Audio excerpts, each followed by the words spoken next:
একসময় উপকূলীয় একটি ছোট গ্রামে হারুন নামে এক দরিদ্র জেলে বাস করতেন। হারুন তার পরিবারের ভরণপোষণের জন্য প্রতিদিন হিমশিম খেতেন। প্রতিদিন সকালে তিনি তার ছোট পরিপূর্ণ নৌকা নিয়ে সমুদ্রের দিকে রওনা হন, বাজারে বিক্রি করার জন্য পর্যাপ্ত মাছ ধরার আশায়। বেশিরভাগ দিন তার প্রচেষ্টা সামান্য ফল দেয় তাকে হতাশ করে রেখেছিল। একদিন রিহান নামে এক ধনী বণিক গ্রামে বেড়াতে আসেন। রিহান তার ধন সম্পদের জন্য পরিচিত ছিল, কিন্তু তার সদয় হৃদয় সম্পর্কে খুব কমই জানত।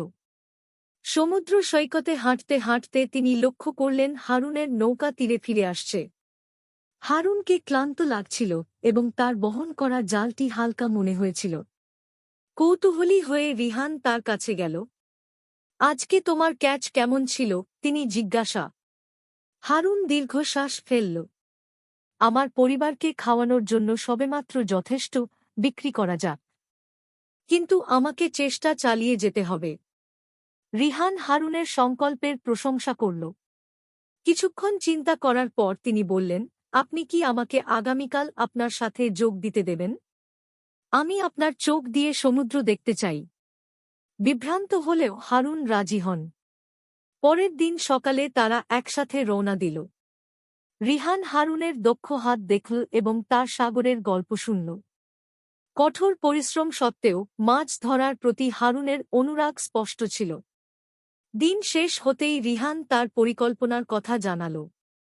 হারুন, আপনি একজন পরিশ্রমী এবং সম্মানিত মানুষ। আমি আপনার জন্য বিনিয়োগ করতে চাই। এই নতুন নৌকা এবং মাছ ধরার সরঞ্জামটি আমি সাজিয়েছি। এটিকে আপনার জীবিকা উন্নত করতে ব্যবহার করুন এবং বিনিময়ে আমাকে একটি কথা প্রতিশ্রুতি দিন, অন্যদের সাহায্য করুন। যখন তুমি পারবে। হারুন কৃতজ্ঞতায় অভিভূত হয়ে রাজি হল।